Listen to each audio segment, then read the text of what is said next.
And on YouTube. Sup? Okay. Hey. So my internet, for those of you who are champions, I don't know if there's anyone who is a champion because I see 0 hovering in my total count when it was not 0 prior. Stream finished. Oh, okay. My chat's also broken. That's lovely. Well, my internet just spontaneously combusted for no reason. My whole system disconnected from my internet. Oh, okay. Looks like everything's connected up again on my chat now. All right. Let me see. Chat, can you hear? Question mark. The classic question for a live streamer. There you go. All right. Looks like Rumble's back online as well. I don't know when I cut off. On Twitch, am I lagging for you or something?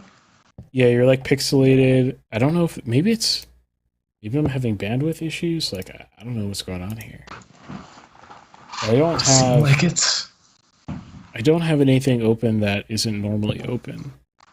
I don't think. No.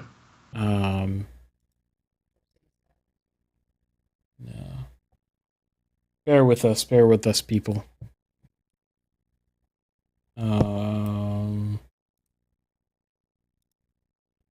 Yeah, Nathan, can you put the new YouTube chat in Discord?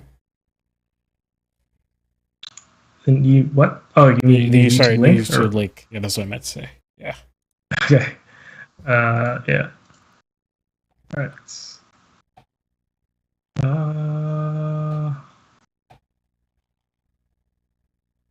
Does that have to do with my mouse weirdness? My mouse is freaking out again. What is going? My mouth is Bluetooth. Wait, do you normally post YouTube links? Oh, you mean just like all right, I put it in like, should I put in announcements? Yeah, I'll put in announcements. Like, yeah, we're back.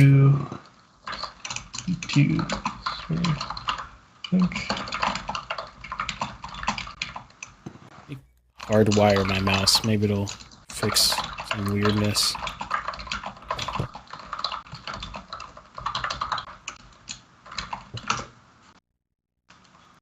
Okay. Oh my gosh, my mouse is actually freaking out. Maybe it has something to do with it. It might. Oddly enough, because it's Bluetooth mouse. Alright, well, hopefully people trickle back in.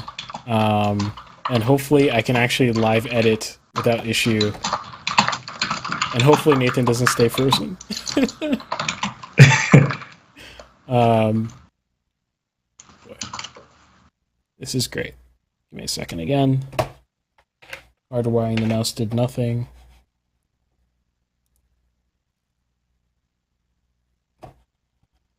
I mean, you look like the stream looks fine. Like your bandwidth looks fine in terms of like the stream looked perfectly clear and stuff like that. So yeah. Let me check your audio real quick.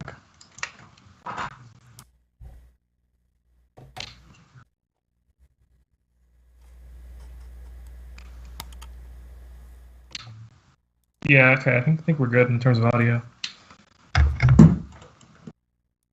Okay. I think we should be pretty good. All right, so I'm going to start from the top again. Sorry to all those who... huh? No, go ahead. Sorry I just said it right, yeah. Yeah.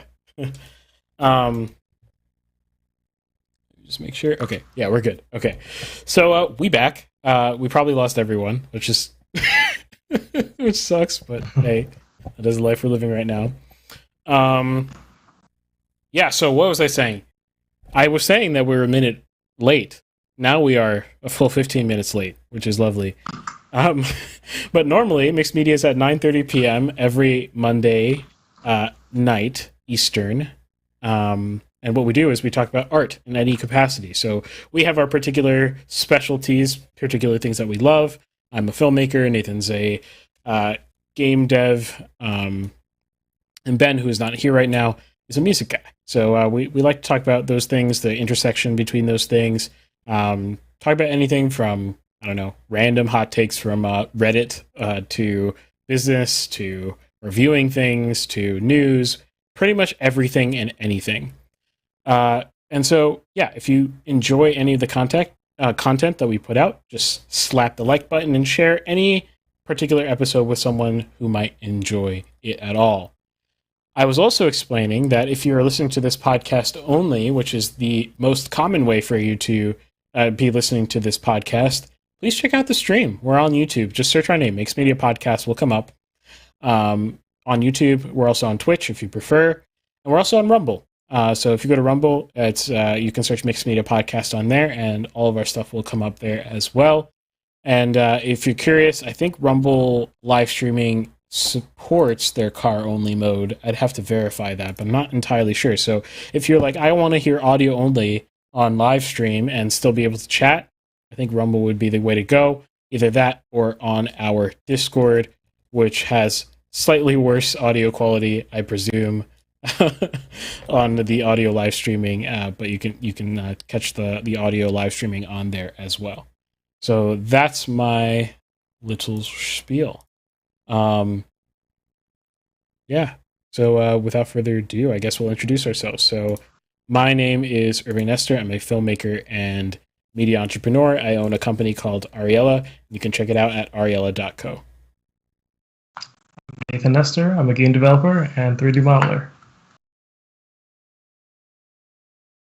And we'll just hop into it. So how was your week, Nathan? It was all right. Actually, it's been like 3 weeks since I've been here, or 2 weeks, something like that. Because I had end of school stuff, finals happened, and it was really busy, and I am in a state of burnout right now. So I have not done anything useful, I've done useful things, but I'm not at peak productivity at the moment. Because everything, like a bunch of projects and essays, all due the same week, and it was bad. And then plus, I study for the finals themselves. But it's over now, so that's cool. I'm in summer vacation. Since we last talked, I had that issue with the audio of my laptop not working, but I got a cord for my headphones now, so I can use those. I also just factory reset my laptop anyways after that, and I fixed it, so that's cool. I was planning on doing that anyways because my drive was getting filled up. I was like, I don't know what is making it full. I don't feel like sorting through this. I'm just gonna reset the whole computer, and I'm planning to do it on my desktop as well because things get slow after some time, and you get some bloat that some old programs are sitting in there, probably doing things in the background for no reason. So I gotta factory reset my desktop too, and also might switch to Linux, but I'm trying to see if this thing called GPU pass-through is going to work on one GPU, which allows me to run like a Windows VM with it using my GPU, and also use my GPU for Linux as well. Because Linux only is kind of sucks when you're game dev, considering you can't play games pretty much. So that's pretty useful as a game dev. So yeah. Also, recently bought a bunch of skateboard parts because here's the play, right? I'm using a skateboard for travel, right? If you don't know, I don't think I ever said. I think when I got the skateboard, I don't think I ever was on a podcast after that until now. So I got a skateboard, right? Trying to use it for transport. Now, I bought a $40 cheap skateboard. I know all the skateboard purists are gonna be like, "Yo, what's wrong with you? Why'd you buy a $40 skateboard? That is disturbing." And it's true, right? So I didn't want to buy a $120 skateboard. So I did is, I went to, I think it was Target, right? Bought a skateboard. I was going to replace certain parts of it, but not the entire thing, right? Because certain parts is like, it's fine, it doesn't really matter. Oh, your video cut out? Oh, it's back. Never mind. So I'm getting new wheels. That's the first order of business because I have like the board is like set up for doing, it's like a trick board, right? So it has like harder wheels and stuff like that, which are good for doing tricks. Not great for doing transport. And, I tried using it, and it slows down very fast with the trick wheels and stuff like that. So I got nice, large rubbery. I think they're like some sort of plastic wheel. They're softer, So looking forward to getting that stuff in like a couple days. That's pretty much all that's happened the past few days. Sweet. By the way, so your video has been frozen. I have zero clue why. Okay. Would it be worth leaving the Skype call and coming back or something? Yeah, I was gonna suggest doing that. All right, I'll be right back. Yeah, sweet. All right, so Nathan's ducking out. I suppose I will talk. Oh, hold on. Got to initiate the call for him again. There we go. Um. Okay. Yeah. So well, by the way, first of all, if you don't ever see these things, hear these things normally in the final podcast, it's because everything gets edited. There we go. There we go. We've got motion back. So how my week went? Well, so it was kind of insane. All of a sudden, I started house hunting, which is a extraordinarily stressful and crazy process. But because of a bunch of factors, sort of out of our control. I mean, we've always had the goal to buy a house. It's the whole topic for another mixed media episode, whether or not you should also buy a house. That's a whole topic for another day. However, the timing was sort of forced upon us. So now we're in house hunting mode, trying to figure out our financial situation, where we're going to be. Well, I mean, we already know where we're going to be, roughly speaking. We're going to be in the Pennsylvania area. So if you're in the sort of central east Pennsylvania area, I don't know, let me know, I guess. Tell me if I'm going to a death trap or something. Doesn't look like it. I'm actually pretty hyped for it. So there's that. The second thing is interns. Still looking for interns, or not still looking for interns. I've stopped the hunt entirely. However, I've nabbed a bunch of interns. So we've got tons of people joining on the team, which I'm super excited about. It's going to help a lot, but also I hope to be very helpful to them as well, which leads me into sort of a plug, not plug, because normally here I would talk about, or normally in this segment, I would talk about the locals page, but I'm going to refrain from doing so in this segment. However, in my segment, which will be called Why Filmmakers Should Get an LLC, or Why Filmmakers Should or Should Not Get an LLC, something like that, some better title than that. In that segment, I'll be talking about a few things, and you'll see a special benefit that will be coming around our mixed media locals page, in particular to backers specifically only. So if you want to learn about that, you got to check out my segment that's happening later. And yeah, that's it for the personal news. Any gaming news happening? Yeah. So one thing is Tencent is making another mobile game, doing the thing they do where they make a mobile version of a currently existing desktop or console game, making Need for Speed mobile. Now, I'm surprised that this doesn't exist already, because there have actually been quite a few successful racing games for mobile. It seems like it'd be a free real estate for the Need for Speed devs. I can't actually remember who makes Need for Speed. Is that Activision, like the publisher? I don't know who the devs though. I feel like it's Activision is the publisher. I'm not sure. And also Ubisoft Plus is coming to PlayStation. That reminds me. I guess one piece of personal news is, right, so I use Bing, right? And with Bing, I get Bing reward points for doing searches and stuff like that, right? And I can spend these points on various things, including Xbox Game Pass, which has been rebranded. Actually, I guess it's another news. Rebranded to PC Game Pass is on per PC. It's no longer Xbox Game Pass if you're on the PC, but you still have to open the Xbox app. So whatever. But I've gotten I've gotten 2 months of Xbox Game Pass so far, or PC Game Pass, whatever.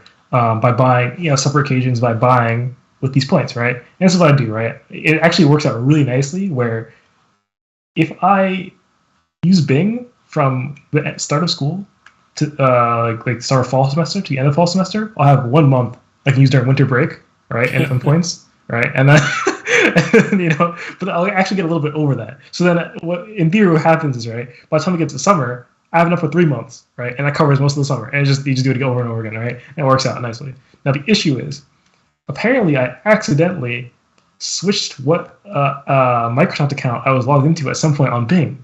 So my points are now split. My points are split. I have I can get a month on one account, and then technically like 2 months on the other account, right? Which sounds fine, right? The issue is that the 3 month bundle is a lot cheaper than buying 1 month 2 times, because there's no 2 month option. I would just like to get 3 months, but I remember. Yeah, I think I can't Yeah, it'd be like a big point loss if I went did the 2 months separately. So I don't know what to do here. I would just go like 1 month or something like that, like in the middle of the summer or something, and then just do that. But yeah, oh yeah, so yeah. Anyways, that's personal news. But yeah, the game news is that Ubisoft Plus is coming to PlayStation. Cool, cool. Yeah. Yeah, it's interesting. Yeah, so for on the film side of things, there's a producer for the film Rust, which we all know why that film is infamous because of the death of Helena Hutchins, the DP, who was shot by Alec Baldwin with one of the set guns, or that's not the right term, one of the prop guns with some sort of projectile that is unknown as of yet. Still, um, probably a bullet is what I would surmise would be the logical thing. But the producer of the film Rust has said that they are determined to finish the film, which I think is a very Uh, poor idea. yeah, I mean, it was really like not a big deal, right? It was like just like a little, not little, but like in the grand scheme of like Alec Baldwin things, probably like a a minor excursion, right? Sort of, but like at the same time, I can see the money motivation, right? Because like if you're like millions of dollars, a few $1 million in the hole, I don't know what the actual budget was. Maybe it was like 9 million or something. I don't know. But like you're a few $1 million in the hole, and there's no chance of recouping it. You just like, films but that fail, you might recoup at least like 50% of it. But like here, you're gonna recoup zero. I wonder, is this like one of the things that movie theaters won't play because it'll be like, oh, it's gonna look bad for our brand, or will they play it? Will it be like, oh, it's a novelty item, like put it in my theaters for sure? Or it's gonna be like, I mean, maybe even like not like people are literally going to like not like people are not gonna make the conscious decision like, oh, we don't like what happened on the Rust set, so you want to watch the movie. More like subconscious association between the fact that someone got shot making this movie and you showing the movie there as well. Yeah, I see. Okay, if this was a complete accident, like literally, like there's no negligence involved, it was just a freak accident. I mean, it happens, right? Like freak, just like there's nothing that could prevent it. It's just going to be a statistic. You know what I mean? Of random things that happened. If it was something like that, then I'd be like, yeah, okay. I mean, probably people will show it. Probably everything will be okay. It's probably not offensive, right? But the fact that the death is caused by gross negligence on so many levels, I mean, I just find that extraordinarily disrespectful to then go ahead and reap the benefit off of someone's death is kind of a little wild. And also just not a good look. Whether or not like theaters are going to show it, I don't know. That's not a good look for Alec Baldwin in particular, I don't think. But Is he gonna act in it like more? He's gonna be yeah, there. they're not finished shooting, so But apparently. wait, has he presumably has been sued? Or okay, wait. So okay, there are many different forms of crime that could have been committed here, right? Now, some of them might require him to be sued by somebody, right? What do you call those? Civil I don't know, suits. whatever. Huh? Civil suits. Yeah, okay, a civil suit, right? In which case, he goes to court, whatever. And it's a kind where like it's like no one has to sue him. It's more like the government's like, you can't be doing that, and it looks like you Yeah, probably criminal suit. involved. Yep. Yes. Okay. So does he have neither of those? Well, Does he have to go to court at some point? I understand that complete. I think specifically criminal ones take a long time, right? So you might be able to like just not be in court for a long time, but aren't civil ones like, like you're probably gonna be in court in a relatively reasonable time, right? No, actually, the way it typically goes is well, both are very long, but civil cases can be delayed much easier than criminal cases because with criminal cases, there's the right to a speedy. Well, they're both of them. You have right to speedy trial, but the criminal is considered to be more more important, essentially. Okay, Because understandable. Yeah. yeah, so Actually, for certain things like for like murder, right? If you're charged with, now I don't know what he's being charged with, right? But let's say it might be like manslaughter or something like that. Let's say it's like murder, right?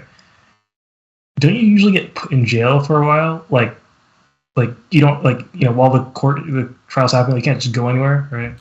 No, so that's the Fourth Amendment. I'm remembering correctly. So the Fourth Amendment gives you a right to bail. So Right. Okay. so they set a bail amount. All the bail is doing is making sure that you are going to be present at court, because It's like a otherwise security deposit. yeah, exactly. Because otherwise you're presumed innocent, right? So they can't jail you. They shouldn't jail you, I should say, just off of the allegation alone, unless you don't post bail, in which case your body's going to function as the security deposit. um, you already being captured is going to function as a security deposit. Um, uh, so, yeah, that's how that works. But I mean, the police investigation. You haven't. I touched on this in the last few episodes that you weren't here for, but I updated a few things. But the police investigation that is happening just recently data dumped like I think 100 gigs of data or something like that.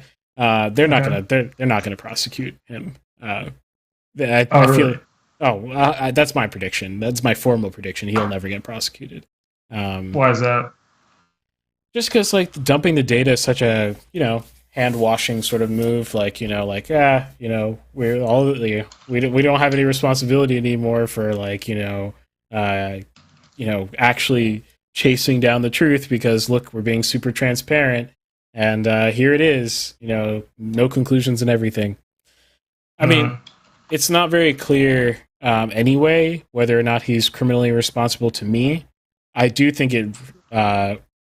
I think you could try to make a case, but I have not sifted through the data yet. But I will be taking a look at some of those interrogations that were done later and come back with more information. Gotcha. Okay. Yeah. So that's that. They want to finish the film, which is kind of crazy. And then the other piece of news is that Cannes Film Festival, or Cannes, I think it's Cannes actually. Cannes Film Festival, like one of the most important film festivals, arguably the most important film festival of the year, is happening basically right now. So yeah, if you're curious, that's an event. And the last thing is that Martin Scorsese, who is famous director, he has a nonprofit organization called the Film Foundation, and they are releasing their own streaming platform. Now, this is not intended to be like competing with Netflix or anything like that. It's very much so a small project, but the streaming platform's intention is to stream restored classic films, films that have been represented in digital for the first time, or represented in an upscale manner. Like, let's say they were represented in digital for DVD and it was 720p. Now they're being represented in 4K, or something like that. That requires the film to be rescanned. It requires it's a huge undertaking to sort of represent these films. And so they created a streaming platform just for that, but it works through a very novel process. You apparently have to reserve a viewing of these films ahead of time, and then you get like 24 hours with the streamer, and then then you don't have it anymore. It was unclear to me whether this was free. The article I read made it like seem as though it might be, which is very plausible. Like, some of these films might be so old that they're out of copyright. They're what do you call them? Public domain. They're public domain. So they might not cost them anything other than redeveloping the project, basically, to represent these projects. So yeah, I thought that was super interesting. I might check it out later if I have time to see what's on there. But yeah, and I assume that reminds me. Oh, go ahead. You can go on because it's kind of off topic. Okay, I was going to say one more random thing. I'm hoping that once I head over there that the stream quality is going to be elite, because Scorsese and other people have been complaining about garbage stream quality, which I agree with them on. So he better have, fixed that with his own project. Interesting. I wonder how, because, interesting.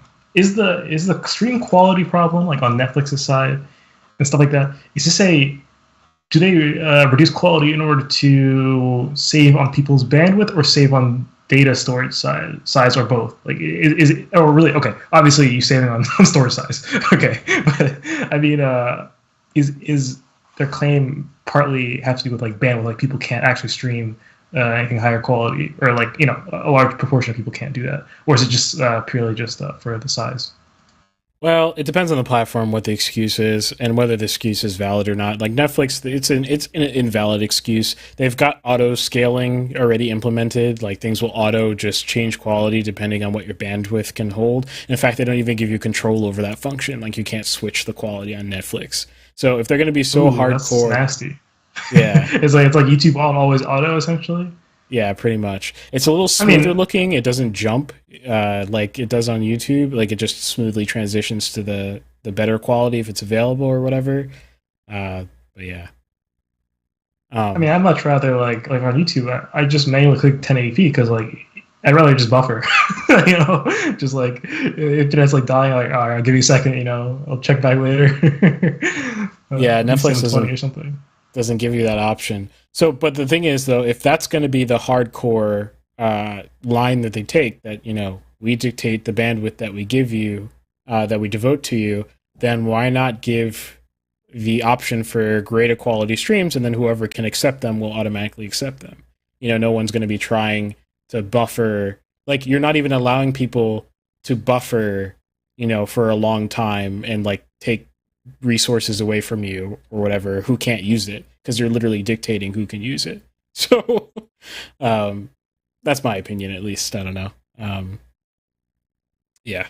But that's a topic for a whole other day. Stream quality. Maybe I'll compare all the streaming services that I've watched. Hulu's the worst. Stream service battle royale. Exactly. Hulu's definitely the worst so far. But yeah, that's my news. Okay. The one thing I want to say before, remind me, because it's streaming service, I forgot to say one thing I did this past week. I watched a movie called Fish Tank. Have you heard of it? Mm-mm. Okay. I'm pretty sure Fish Tank is like, no, I don't know this. Okay, so don't go accidentally pirating the movie. I think it's free, all right? I don't know. I watched it for free. Now, the reason why I watched it for free is because I mentioned an assignment before. I watched the movie Shoplifters for an assignment, right? And a teacher has like a bunch of list of like different foreign films you can, watch, and it has like a link to like everything you can stream from. I watched Shoplifters for free through a school streaming service called Canopy. Well, it's not my school's, but they have a subscription to a service called Canopy, and it gives me access through my school email account to watch a certain selection of movies, including Shoplifters. Now, this particular film, she just like, if you know what Canvas is, it's like it's like Blackboard, or like what's the other one called? Sakai, or I don't know how you pronounce it. Whatever. I think for like posting assignments or whatever, but you can post files there too, and the movie was just posted as a file, right? I was like, what? But there were so many movies posted as files, and you can look up the movie Fish Tank, and you'll find the entire thing on YouTube. So I'm, educated guess. No, like it's just free, I'm pretty sure that is the situation here, right? It doesn't seem like a huge film either, clearly a competent film, right? It's not like some blockbuster, film, expect to not be free, But so, But anyways, Fish Tank, it's not a depressing movie like Shoplifters. Shoplifters is kind of depressing too. I feel bad because I watched like 2 depressing movies in a row, right? And I'm like I remember I used to be like, man, why are all these movies always end with a happy ending? It's like, it's so boring. You already know what's gonna happen. It's so predictable, I mean, it's obvious with superhero movies, but even other movies too. It's like, I mean, you know exactly what's gonna go down, but a good guy, main character is probably gonna, be happy or whatever, right? And it's just very predictable. But I don't know, I want that back. It's a crushing experience sometimes to watch these movies and be like, wow. And it's like you're watching it, right? You're like, okay, so it gets better, right? And then it fades to black and you got credits. It's like, no, it doesn't get better. This is the end. It feels like there's half the story is missing. Like, I don't know. I think I don't know. I think I guess you could say both Shoplifters and this Fish Tank have a pseudo happy ending where it's like, okay, it's not like the low point of the movies, you know what I'm saying? I guess a little bit better, but I feel like, I guess in Fish Tank you could say that the characters end up better in the end Actually, I don't know about that. Okay. There's definitely one character at least. Actually, no, I'd say it's like, I don't know. Okay, I don't want to spoil anything, right? But yeah, I mean, maybe you can watch it. We talk about it, considering I think it's free. And you should verify that before you watch it. But yeah, it's a British film, and the British accent was very hard. I would suggest listening to some of the subtitles if you're not British, because I actually could not understand the first first 10 to 15 minutes. It took me to get used to the accent, because some words I actually had no idea what you were saying. I had to listen to it again. Or it happened in later points too, but it's like a word or two. You kind of get used to it. It's like a word or two you don't get, and it's like, whatever. I can figure out based on context clues what's happening right now. But I wouldn't say it's I wouldn't say it's I really like Shoplifters, right? But I wouldn't say it's like Shoplifters level. But I also feel like Shoplifters is something that resonated with me personally, so I would definitely understand if people didn't feel the same way. I mean, I probably would never watch it again, but I don't regret watching it. So, yeah. Cool. It's almost 10:30. I know you have to leave at 10:30. That's okay. It's fine. We'll just run right past that. It's fine. Yeah. I mean, alternatively, since the memes happened, wow, what is? It's one of those weird sound moments again. I don't know why they. I think I hear it, and it's in the background, right? Yeah, it's weird. Alternatively, we could just do your topic today, and I could save my topic for later, since I'm super behind on editing anyway. Okay, yeah, that just works. Yeah, sure, I guess. All right, so this is going to be a super short stream for y'all who are tuning in. All right, go ahead. All right, let me pull up my notes. Yeah, I've got to do our smooth transition. Smooth transition. Let's get that up. Ready? Yep. Here we go. That was Mixed Media Gaming. That was slightly wrong. Hey, so let's try that one more time. This is the stuff that gets cut out later. So let's try that again. Oh wow! Again, wrong thing. This is a day. If you're on audio only, you have no idea what's going on. Well, this is the stuff that gets edited out. So, all right. Yeah. Here we go. Mixed Media Gaming. Welcome to the Mixed Media Podcast Gaming section. Yeah, this is the first segment of the day, and the only segment of the day because today's an odd day with technical difficulties, and we're running a bit late, so I'll be doing the only segment of the day. Ben's not here, as we discussed before. He's finishing up on final school stuff. But yeah, I'll be talking about Battle Royale games. I'll be reviewing the different Battle Royale games I'm playing. Not like an in-depth review, just sort of comparing, saying what I like in different Battle Royale games, where I think they're lacking, what I think they're good at, and stuff like that. So yeah, the Battle Royale, if you will. Right. Okay. So I've played quite a few Battle Royales. I played, of course, Fortnite, the classic. I played Apex Legends. I played Bloodhunt, Spellbreak, Realm Royale, Warzone, Super People, and if you want to include it, Forza Horizon 4 has a Battle Royale mode with cars. So, I mean, I'm not really talking about that. It's very different, but it's kind of a meme game mode. I thought you didn't like Battle Royales. No. Maybe I misremember. I will never play. No, I don't like them in general. I'll explain why. I don't like, specifically, the reason why I play these is because I play them with friends, right? Never would I play any of these alone. It's just, I don't like them that much. So yeah, notably, I haven't played PUBG. PUBG is free now, I'm pretty sure, right? So I could play, and I do plan on playing it in the near future. Once again with friends, I have no desire to play it alone.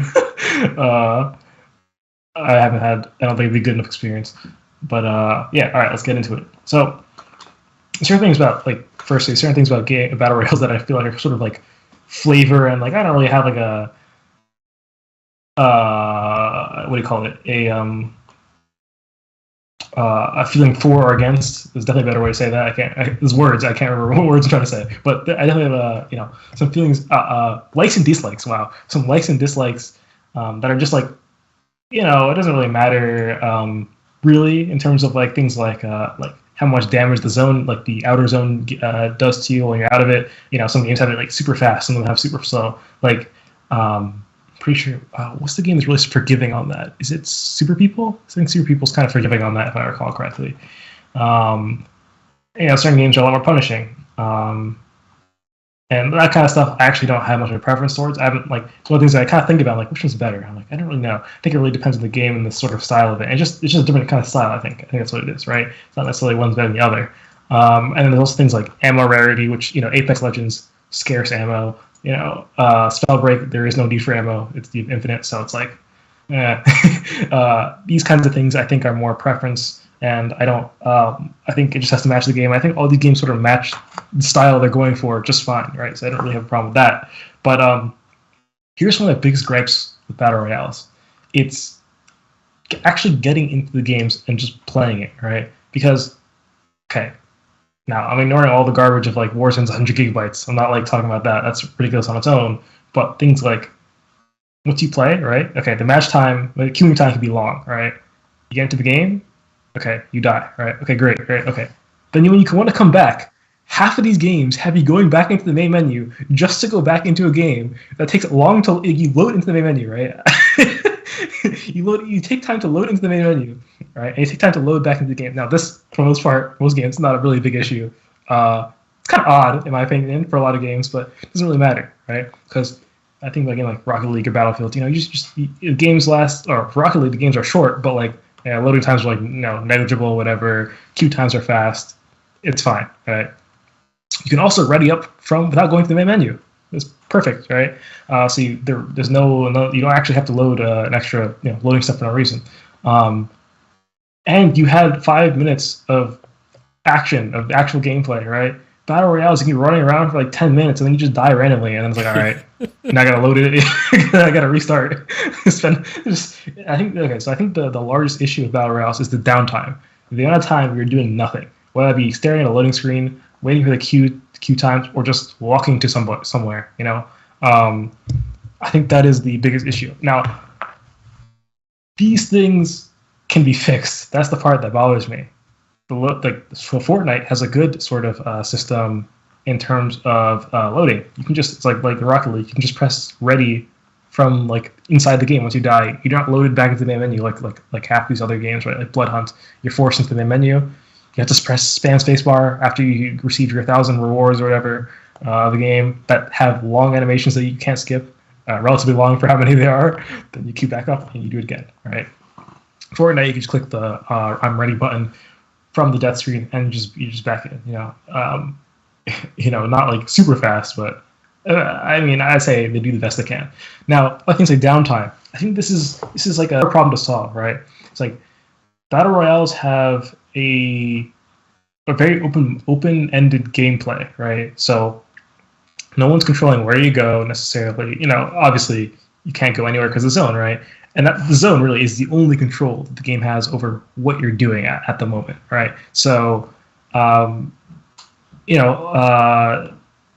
this is very like a very loose motivation compared to a lot of other games where maybe we try to capture a point, for example, right? And so everyone's going towards this point, and you have these sort of mini objectives, perhaps in battle royales, like say airdrops, for example, right? It's like a place where people will converge. Sometimes, and sometimes not. It's kind of random whether people want to go for it or not.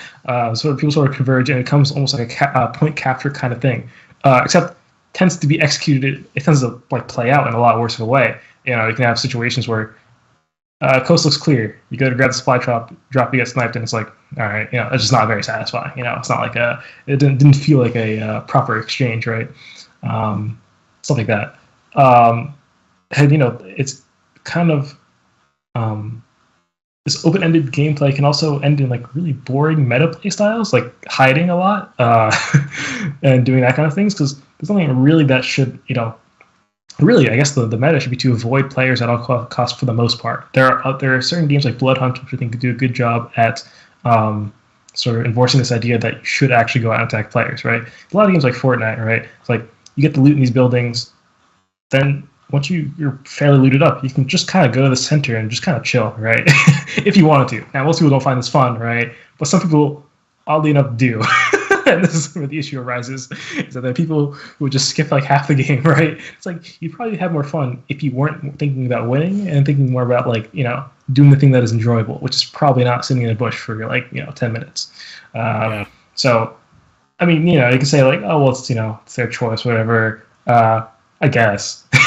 But at the same time, I think I talked about this before, but you have to sort of defend the player from themselves sometimes, and it's just generally good for because they might think it's more fun to sit in a bush and chill there, but in reality, it might not actually be more fun. Maybe they need to be pushed to not do that, and then they'll find that, oh wait, it's actually more fun to play the game, stuff like that. Bloodhunt has a nice mechanic where, well, if you don't know about the game, you're all vampires, right? So if you down an enemy, you can essentially like eat them, and you can get some buffs and stuff like that, right?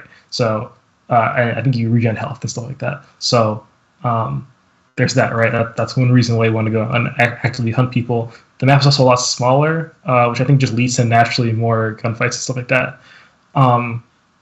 Now, I think also a problem with this sort of open-ended style and the fact there's like a very small guiding force being this large circle, right? That I guess eventually gets smaller, but starts pretty large.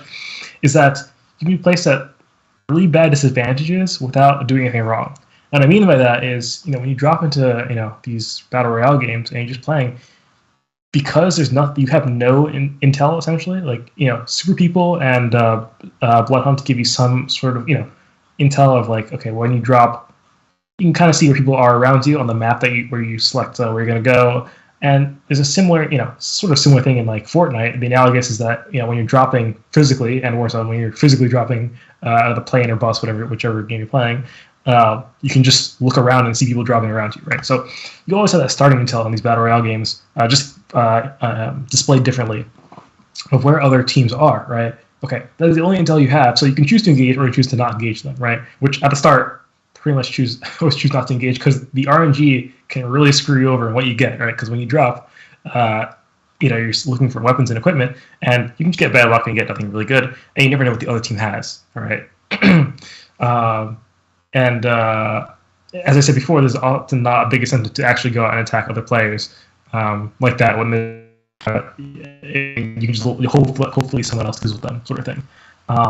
So what I mean when you can get placed into horrible disadvantages without doing anything wrong is sort of, because you have limited intel, you can't really tell what's happening around you, right? So you can be caught up into like bad situations, like where you're poorly positioned compared to an enemy. Say the enemy is sneaking up behind you, right? Sort of later into the game when you really have no idea where anyone is, right? And you can be screwed over and lose a gunfight just by being positioned worse, right? Or another example is having worse equipment, right? Just bad RNG, stuff like that. Now, contrast this with like a generic FPS game, right? And a generic open-ended FPS game, say Battlefield, right? Large maps, you've pretty good freedom of where you want to go, right? But you still have things like capture points, for example, or in something like Team Deathmatch, you have clear two-sidedness, right? Where one team spawns from a certain area. In some games, they might rotate the spawn points, but you sort of in general get like enemies coming from this general direction. Or in like a deathmatch style thing, there's no team element. You just know they're everywhere, right? That is, and like the area is small enough where you can always expect them to be like reasonably a 10% chance every corner you round as a person, right? Unlike a battle royale where it's more like a 0.1% chance every time you round a corner to somebody, right? You're really not looking for people like that often. And you have these sort of wide open places where, because it's so wide open, you can easily miss people. Whereas in a deathmatch style thing in like COD or Battlefield, you're probably going to see them when they see you. It's a lot harder to sneak up behind someone like that.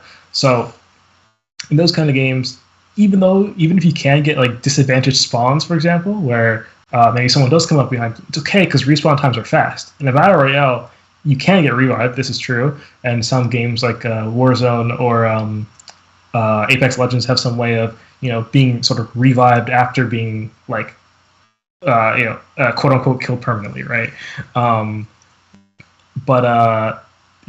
That's always there's always a small chance that those things actually happen. They actually come back that way, and it's also required that you're not playing solo. Oh, technically you can't come back in Warzone if you're playing solo via the gulag, right? I guess. So I guess Warzone's the exception, right? You can't come back. And Blood Hunt has a sort of comeback mechanic where in solo, where if you're not downed permanently, I think it's like 30-second timer, you'll come back yourself, right? Now, chances are you're just gonna get down permanently. The only time that this won't happen is if the other person who killed you is caught up in a gunfight, right? And they don't win, and the other person who wins doesn't just see you, right?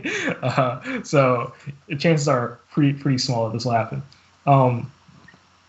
So because you have these really long respawn times, quote unquote respawn times, where you sort of you die, you have to load, go to the main menu probably just to go back into the game or whatever, right?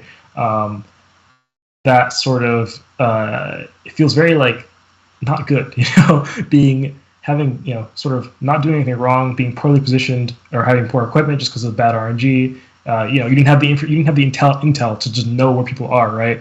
And the map is so wide open that you can be followed from behind. I've done this before in battle royales. I follow people from behind them, right? And they just don't know I'm there. Like I see them, I'm just sneaking up, getting closer, right?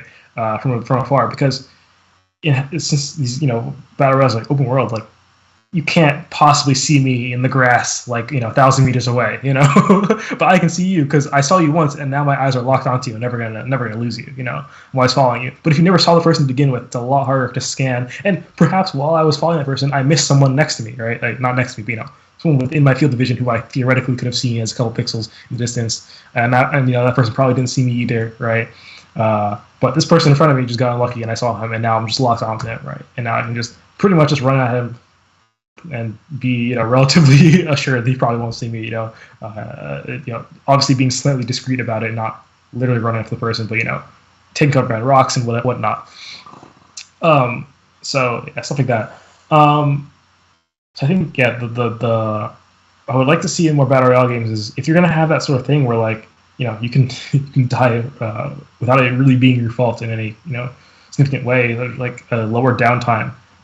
That's definitely like my pet, like the worst part I think about battle royales is that the downtime is just so high, and the chance of you dying without it really being your fault is kind of high. Not super high, but higher than the average game probably, average FPS at least.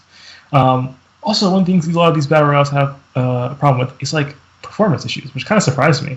I played many open world games that look a lot better than a lot of these open world games, open world battle royales, and a lot of them have odd performance issues. Is it the multiplayer aspect that does that? I don't know. That's a good question. I'm not sure if it's like it's like low frame rates, right? So I'd assume it's like a graphical issue, right? And a lot like this is an issue mostly with like newer battle royales, I'd say. So like Blood Hunt and Super People, where Super People is just wild. It randomly, can be playing at 144 FPS, and then suddenly it's like, oh no, you're at 15 now. Like for long periods of time. Like usually I'll start and I'll degrade. It'll just degrade over time. Like and it might just go up or something. Blood Hunt is just, it feels like it's flip of the coin on the match. I might be at 30, I might be at 60, it might be higher or lower probably. Very odd. And I don't lock myself at 60. I lock myself at 144. Fortnite, oddly enough, also has performance issues, but only when I'm like in the air. Probably because I'm rendering a lot of things, I would guess. I don't know if it's like a me problem, like a hardware issue. Now, I would assume not. I don't know if it's like a general issue. I do know that Blood Hunt, though, it gives me a warning when I open the game. It says your driver is known to be unstable with this game. Oh, okay. Well, I guess. Okay, maybe it's not the game's fault. I understand that catering to every driver might be a big of an issue. And I have a semi-old-ish graphics card of a RX 590, so capable of playing games at 144 FPS. But I understand the driver is not the newest technology ever, and probably not trying to cater towards that. I will say one thing I liked about Super People was the custom character customization. It's all free. I don't know if that's going to be a thing for always, but all like the items like that, it was just free, and I don't know. I just enjoy making my people look like stupid, like really wacky outfits and stuff like that. I'd also like to see some I like to see use for snipers in Fortnite. They seem kind of underpowered, is my impression when using them. But they might do like 70 damage, and you have like 200 health. So it's like, it's like quite a lot of shots required to do anything useful. Yeah, I think the second big gripe I have after the high downtime is the absolutely massive skill ceiling that a lot of these games have. And, that's not inherently bad. That's actually good in a lot of cases, right? Because gives people a lot of room to improve, and that's great. A lot of progression, like personal progression. Allows a competitive scene as well. Exactly. Yeah, you can house a competitive scene very nicely, right? The issue comes into play things like Fortnite and building. That is awful. Jumping into a round. So I don't know if you knew, but Fortnite had this thing for temporarily where they just removed building from the game, right? People were like, wow, it's a lot better now. And then they added building back, but it's now a separate game mode, right? So you can either queue into no building or building, right? I cannot do building. It is impossible. Whenever I hop they probably made the building mode even much harder. Oh yeah, because you've removed people like me, who are not good at the building mode, and put them into the non-building mode. Me and my friend made jokes. It was like Fortnite and and no building. It's like seems to shine a light on the true average age range of a Fortnite player, because people are really bad at no building. It's crazy. It's like their motor skills aren't fully developed or something. But they somehow have this supernatural ability to build, and that's what's saving them. I think I've won literally every single no building battle royale game I've played, except maybe 2 out of maybe 10 or 15 I've played. Winning easily 2. I'm not even no sweat. It's not a big deal. Wow. I know the first few matches I throw at you are bot matches. I know I didn't play Fortnite for a long time because of the building. I could not beat these people. So I wonder if I threw a few bot matches at me at the beginning because you're kind of new, so whatever. But I at least played 15. I assume not all 15 were bot matches. You can tell what bots are because they act bad and their names are generic. Usually insert noun 1, insert noun 2, plus 3 numbers or something like that, and you just know. But then contrast to something you can see the audience with Apex Legends, where these people feel like FPS gods, where they feel like their guns are locked onto your head at all times. Same with Bloodhunt. People seem to be very a lot better. But I don't have an issue with that sort of skill ceiling.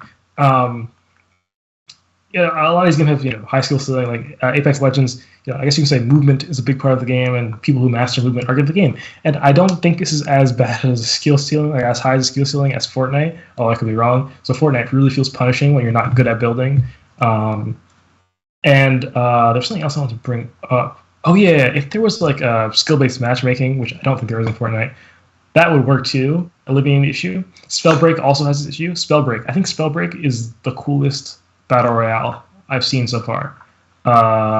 I think Bloodhunt's a pretty cool concept too, but if you don't know Spellbreak, it's kind of a smaller battle royale, so I wouldn't be surprised. But Spellbreak, there's no guns, for example, right? It's all spells you cast with these. Your weapons are gauntlets, right? You have these different gauntlets, and they have these different types to them. So there's a earth gauntlet, a fire gauntlet, is a electricity gauntlet, wind. Is it poison? I think it's called, or toxic or something, toxin. And I feel like there's one more. They're not called that. The wind one's called tempests, for example. They're called whatever names, but the electricity one's called conduit. But you get the point. It's a really high skill ceiling battle royale, and there's a non-battle royale mode too. But the main event is the battle royale mode. It's a really high skill ceiling, and I actually really like the concept. And it's hard to explain, but it's you're sort of.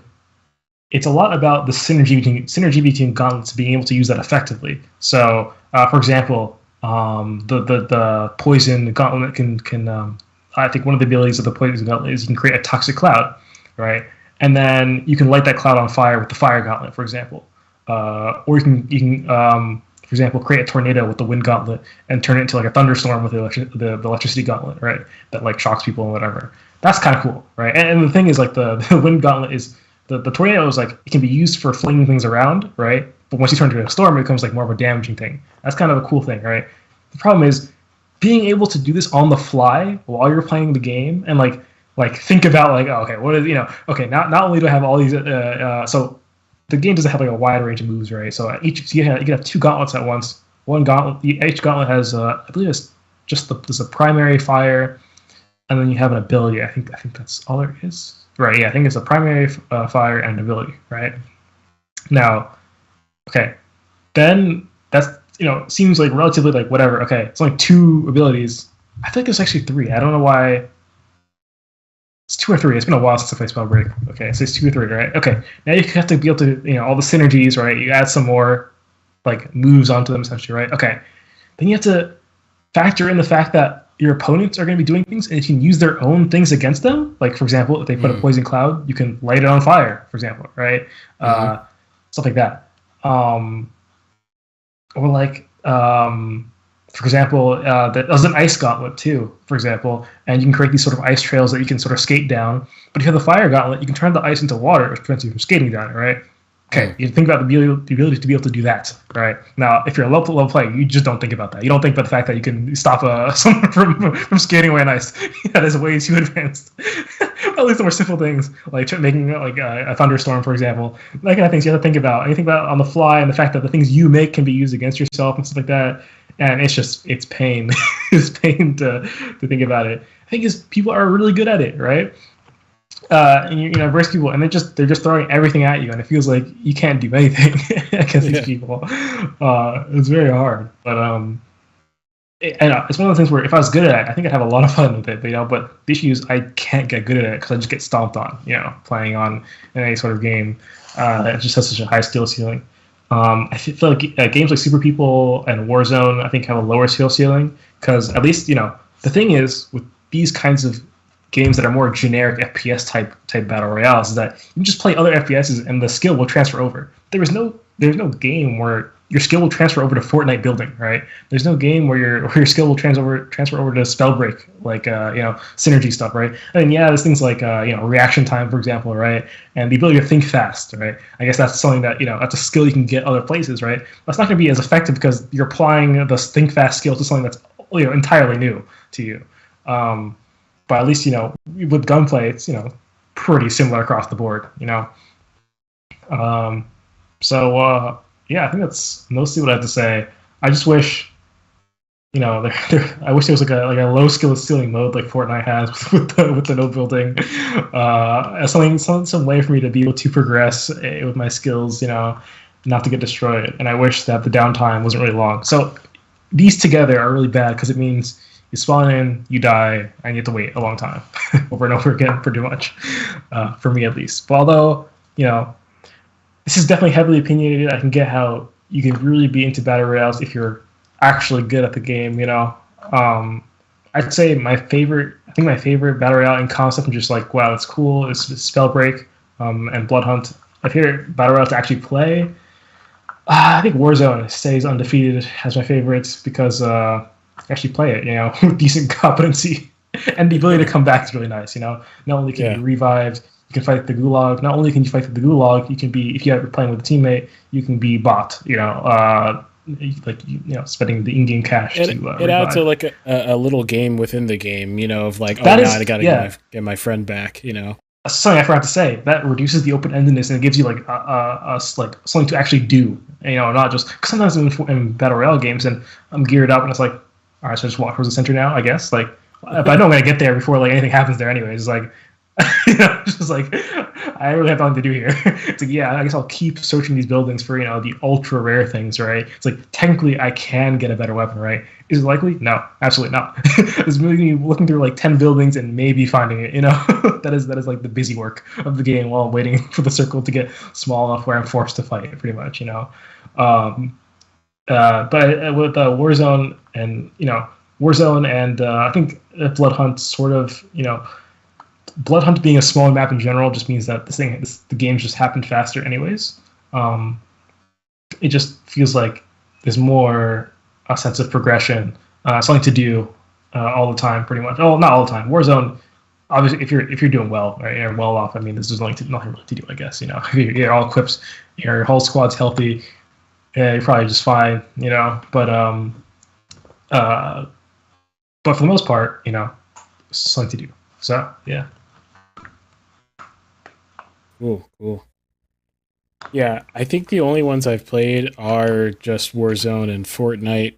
Out of the entire list, I enjoy Warzone a ton better. I think it's just so much more fun to it's like less sweaty with friends, so it like feels it's like you can actually just chillax with people and play it and not be so overstressed like you are in Fortnite, while still having the good moments of stress, where everyone's like, all right, shut up, we've got to do things, and then one thing I really love about the Gulag is that it helps with the RNG, the wider variance, if you get what I'm saying.